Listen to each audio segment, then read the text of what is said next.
have recalled the difference between solids and fluids, strain for solids, strain rate for fluids, and we listed the assumptions for the stress strain rate relationship, and we looked at the one dimensional form of Newton's law of viscosity and simple application.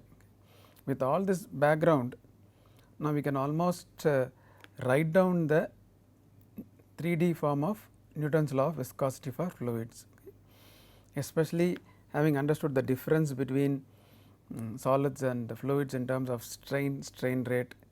We will be able to do that very easily. Okay. So, let us do that. So, let us start with writing the Hooke's law for solids. Moment we say Hooke's law, the assumptions follow immediately: homogeneous, isotropic, linear, elastic, solid. So, let us write down all the 6 relationships expressing stress in terms of strain. Remember, we expressed Hooke's law both in terms of strain in terms of stress and stress in terms of strain. What is relevant to us and what is important to us is stress in terms of strain, because the Newton's law of viscosity we want a stress in terms of strain rate, so that we can substitute in the linear momentum balance. Okay. So, that is why we take the Hooke's law which expresses stress in terms of strain. Okay. Now, let us write the other expressions also for the components of strain tensor.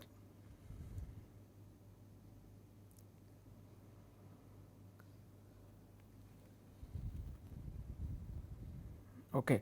So, the first this bullet shows you expressions for the normal stresses in the x, y, z direction, and this bullet shows you the expressions for the shear stresses in the 3 different planes, and they are expressed in terms of the components of the strain tensor. Okay. The 6 components of stress tensor are expressed in terms of 6 components of strain tensor. And what are the properties we have? We have shear modulus G and then lambda, then of course, we have del dot u, which is the sum of all the normal strain, and what these lines show are the expressions for the components of strain tensor in terms of displacement gradients. Okay. For example, epsilon x x is dou u x by dou x, similarly other strains, and similarly strains in other directions, and epsilon x y expressed in this way in terms of the displacement gradients. Okay. And del dot u is sum of the 3 normal strains. In terms of displacement gradient, we have dou u x by dou x plus dou u y by dou y plus dou u z by dou z.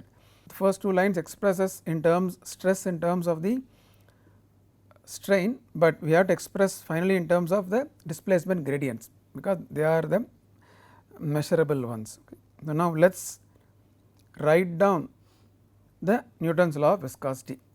We did a small derivation to arrive at the Hooke's law of solids, but for the case of Newton's law of viscosity, having understood the difference between solids and fluids, I would say analogy between solids and fluids, we know what variables to be replaced. Okay. So, let us write down the Newton's law of viscosity for fluids.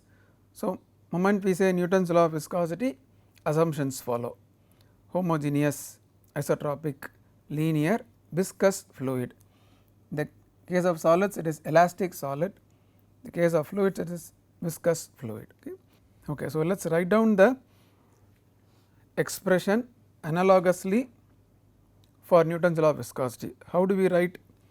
Left hand side we have tau x x, which is a stress for solids. In the case of fluids, it is the viscous stress, because we will have to distinguish viscous stress from total stress. So, these expressions are for the viscous stress. Total stress, if you recall, it has two components, hydrostatic stress and viscous stress. These are the expressions for the viscous stress. We will have to just add the pressure part, okay, or the hydrostatic part. Okay. So, now left hand side is the viscous stress, components of viscous stress tensor, and right hand side what are the replacements we have done. We know that for solids it is strain, for fluids it is strain rate. Okay. So, strain rate plays the same role for fluids as strain plays for solids. So, replace this normal strain with the normal strain rate, and then okay, what else I have replaced? We know that instead of the displacement field we have the velocity field here. So, this term represents some of the normal strains.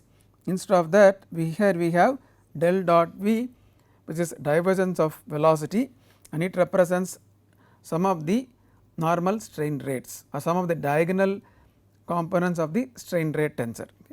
Okay. What other changes are made? The property G is for solids, the analogous property for fluids is viscosity. Okay. So, G relates shear stress and shear strain, mu relates shear stress and shear strain rate. Okay. So, that is why we replace G with mu. So, if you make these replacements you get one of the equations for the Newton's law of viscosity for fluids. So, analogously we can do for the y direction and z direction. So, now what you have done is expressed the normal viscous stresses in terms of the strain rates. So, let us do it for the viscous shear stresses. Okay. So, how do we replace? Tau xy is the shear stress, here it is viscous shear stress for fluids, and instead of epsilon xy I have epsilon dot xy. It is half of shear strain for the case of solids, it is half of shear strain rate for fluids, and once again this G has been replaced by mu. So, tau xy is equal to 2 G epsilon xy becomes tau xy equal to 2 mu epsilon dot xy. Okay. And epsilon dot xy is the component of the strain rate tensor. Okay. And similarly tau for tau yz and tau zx. Okay. Now, these set of 6 equations constitute the Newton's law of viscosity for fluids in the 3 dimensional case. Okay. For a 1 dimensional case we looked at only this equation. Okay. Now, we got a 3 dimensional case. So, we got 6 equations relating 6 components of viscous stress tensor to the 6 components of strain rate tensor. Okay. Now, as I told you, we will have to express the components of strain tensor in terms of displacement gradient, that is what we have done for solids. Similarly, here we have to express the components of strain rate tensor in terms of the velocity gradient. For example, epsilon dot xx is equal to dou Vx by dou x, similarly other directions, and epsilon dot xy is equal to gamma, epsilon dot xy is equal to half dou V y by dou x plus dou V x by dou y. Okay. And remember, these two terms put together alone represents shear strain rate. Okay. Half of that gives the component of the strain rate tensor. Okay. Similarly, other directions. Okay. Del dot V, as I told you, is the sum of the normal strain rates. Okay. Epsilon dot xx plus epsilon dot yy plus epsilon dot zz, and that is why you have this relationship which is divergence of V. Okay. Now, to just like we did for solids, let us connect this with what we have discussed earlier. So, we have a recall slide here. What we discussed earlier was we derived or I would say wrote down the expression relating dvx, dvy, dz and dx, dy, dz in two different ways. One by the first equation, secondly either this or this equation. Okay. First was in terms of one velocity gradient tensor, in second case we wrote it as sum of in second case we wrote in terms of the strain rate tensor and the rotation rate tensor. Okay. So, based on these two different ways of expressing the relationship between dvx, dvy, dvz and dx, dy, dz, we concluded that this velocity gradient tensor is a sum of strain rate tensor and rotation rate tensor. Okay. That is what, of course, here we have expressed in terms of the velocity gradients. So, once again I recall slide, expressing the velocity gradient tensor in terms of a strain rate tensor and rotation rate tensor. Okay. And in terms of nomenclature, L and then D and then W. Okay. Now, we also discussed that, and this was in fact once again the last slide when we discussed strain rate for fluids. We said rigid body motion of fluid, namely translation of fluid, rotation, rigid body rotation of fluid is not related to viscous stress. Rate of deformation of fluid, which includes normal and shear strain rate, that only is related to the viscous stress. Okay. And strain rate tensor, not velocity gradient tensor, is related to viscous stress tensor. Okay. We have to relate the components of this tensor, not the components of this tensor, to the viscous stress tensor. So, we said relate viscous stress tensor to velocity, more precisely velocity gradient, still more precisely components of strain rate tensor, and that is what we have done today. We have related the components of viscous stress tensor to the components of strain rate tensor. Okay. So, let us look at it again in a little more detailed way. Components of viscous stress tensor in terms of components of strain rate tensor. Okay. So, this is the viscous stress tensor. We are writing expression for the 6 components here, 6 independent components here. Okay. And how are we writing? We are writing that in terms of the 6 independent components of strain rate tensor. That is what we set forth as our objective, and that is what we are doing in today's class. Okay. So, let us write down the expression. These expressions are same as what you have seen 2 slides back, just rewriting them, so that now we can look at them as relationships connecting viscous stress tensor and strain rate tensor. Okay.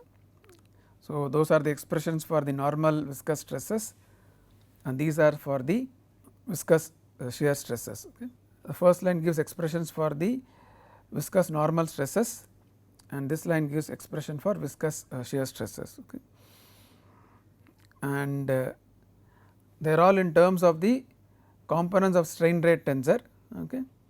So, now we will have to express the components of strain rate tensor in terms of velocity gradient. Okay. That is what we will see now. This epsilon dot xx expressed in terms of velocity gradient, similarly other directions, and then we are expressing epsilon dot xy, yz, zx in terms of the velocity gradients. Okay. And of course, del dot v is also sum of the diagonal components of strain rate tensor. Okay. So, now we will substitute that, we will substitute these expressions in the 6 equations. Okay. And express the viscous stresses in terms of the velocity gradients. That is what we said last slide. We need to express components of the viscous stress tensor in terms of the components of the strain rate tensor.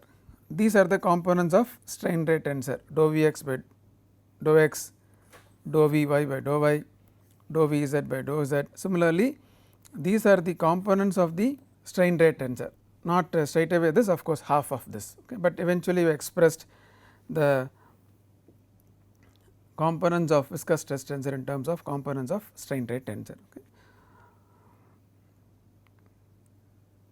Of course, divergence of V is also expressed in terms of the velocity gradients. Okay. So, let us put them all compactly in form of a tensor notation or a matrix notation.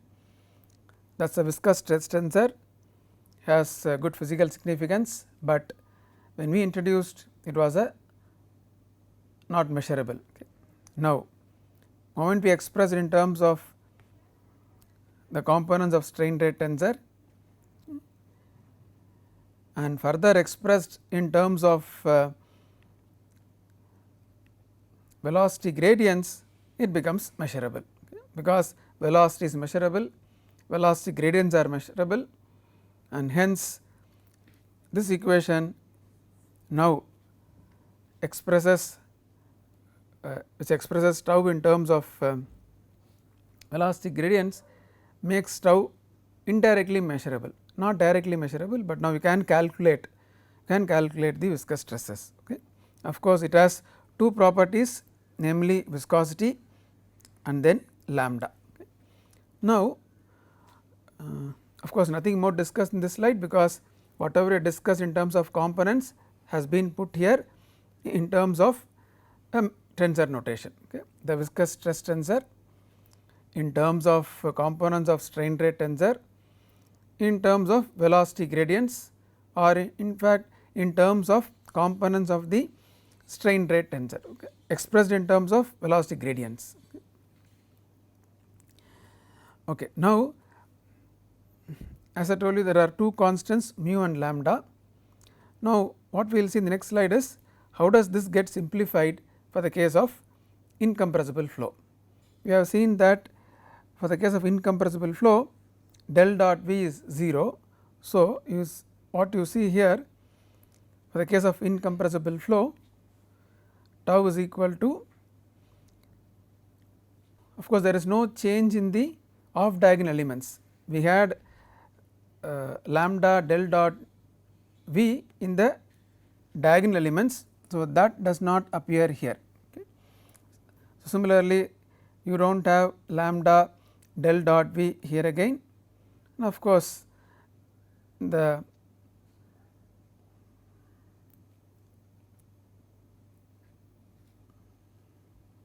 there is no change in the off diagonal elements, only in the diagonal elements you do not have del dot V, because here again there is no del dot V. Okay.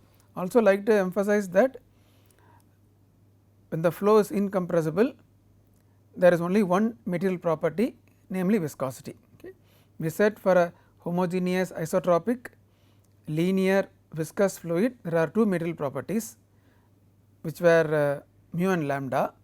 Now, if you make one more assumption, incompressible flow, then lambda also is not required, you require only one material property, namely viscosity. Okay. And why are we simplifying for incompressible flow? Most of the flows are within our engineering curriculum can be expressed, can be simplified to incompressible flow. Okay. So, more practical flow I would say. Okay, so let us take out 2 mu, okay, and if you take out 2 mu, this is what you get as this tensor. Okay.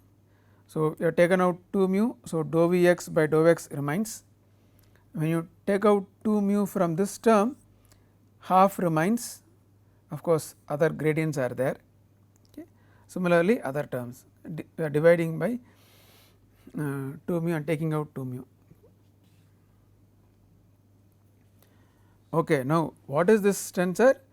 This is the strain rate tensor, okay, and which we denoted as capital D. Okay. That is why I also recall the nomenclature.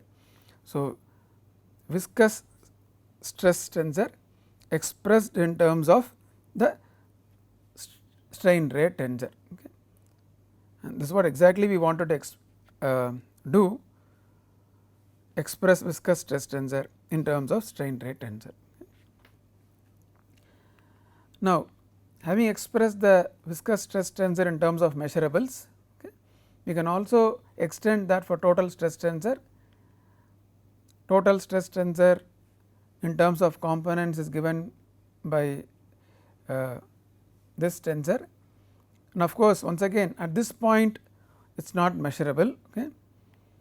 Then we express the total stress tensor in terms of a hydrostatic stress tensor and viscous stress tensor. Okay. In terms of components, this is how it looks like. Okay. Left hand side, you have components of total stress tensor. The hydrostatic stress, how do you express? You have minus P into identity tensor or unit matrix in simple language. Okay. And that is what is written here, and then this tau is represented here as components of the viscous stress tensor. At this moment you express this way, the first term is measurable because pressure is measurable, still second term is not measurable, okay, and that is what we have done in today's class. Okay. So, moment you express in terms of 2 mu d, d is the strain rate tensor, that is measurable.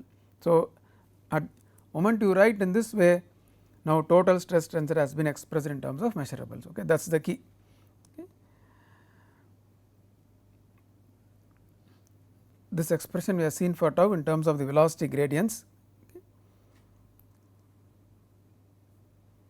And so, let us substitute, very simple, just minus P gets added to the diagonal elements, that is all happens. Okay.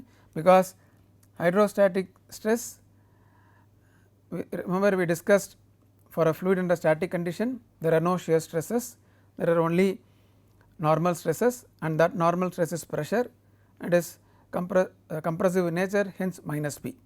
So, just to the diagonal components in this tensor we add a minus P, that is all happen, that is all the change required here. Okay.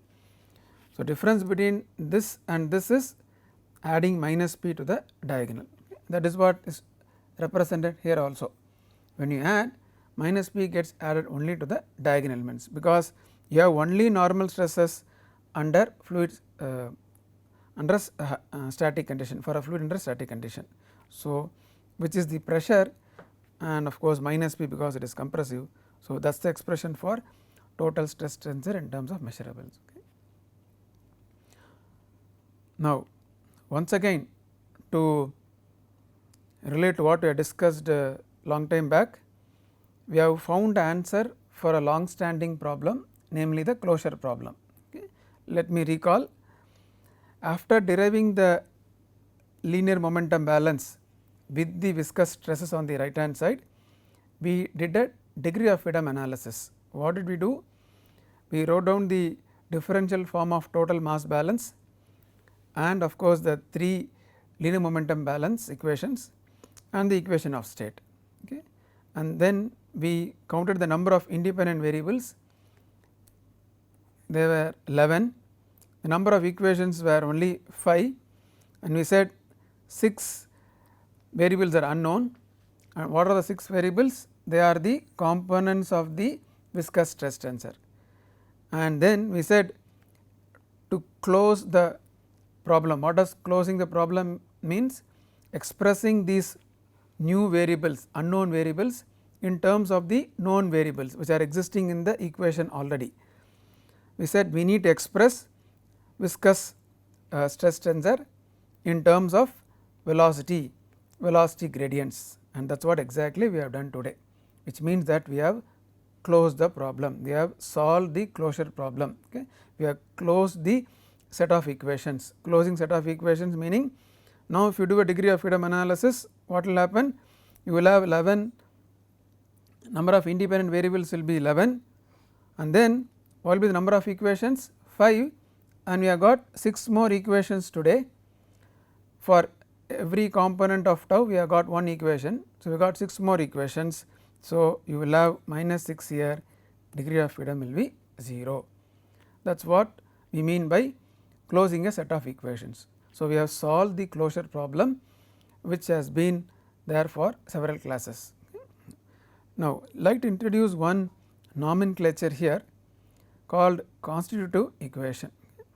This stress strain rate relationship, which in our case is the Newton's law of viscosity, is a example for a constitutive equation. Okay. What we have derived here are all conservation equations. Okay. We conservation of mass, conservation of momentum, etc. But when you write, there are some variables, there are some, let us say, unknowns, and we have to give expressions for those unknowns in terms of already known variables, and that relationship is the constitutive relationship. Okay. So, I have a slide for that. Constitutive equation relate unknown variables in terms of known variables in the conservation equations. In this particular case, tau are the unknown variables, the velocities are the known variables. We express tau in terms of velocity. What do? They help to close the conservation equations, otherwise they are not closed. Okay. Close meaning we have seen reducing the degree of freedom to 0, otherwise you have degree of freedom more than 0. Okay. And these constitutive equations are mostly or always experimentally obtained. We have seen that the Newton's law of viscosity is experimentally observed relationship, okay, and then mu is a proportionality factor, etc. Okay. And correspondingly they describe behavior of a material. In this particular case, what behavior? In this particular case, they describe the mechanical behavior of fluids, stress strain rate. Later on we will see that we will come across few more constitutive equations, one in energy balance, one in species balance. They help to describe the thermal behavior or diffusion behavior, etc. So, constitutive equation is a very general name, they are empirical, they help to close the set of equations. Mostly they describe a behavior. Okay.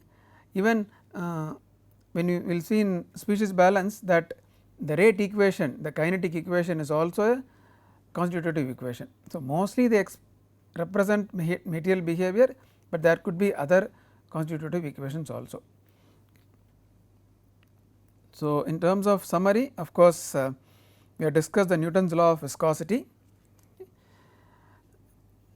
Almost we wrote down the Newton's law of viscosity, I would say, because we derived the Hooke's law relating stress and strain.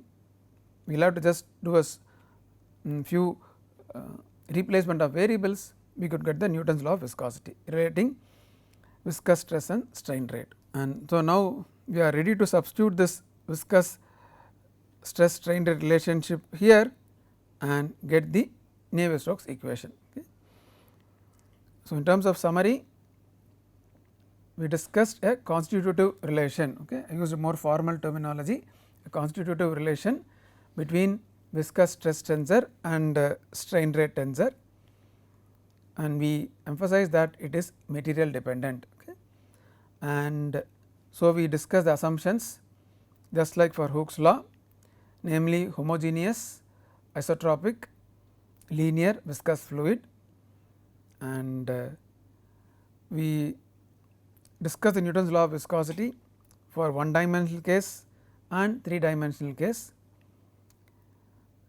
We express the viscous stress tensor in terms of strain rate tensor or velocity gradients, that is a Newton's law of viscosity. And finally, we expressed viscous stress tensor in terms of measurables, and that is a big thing we have done. Okay.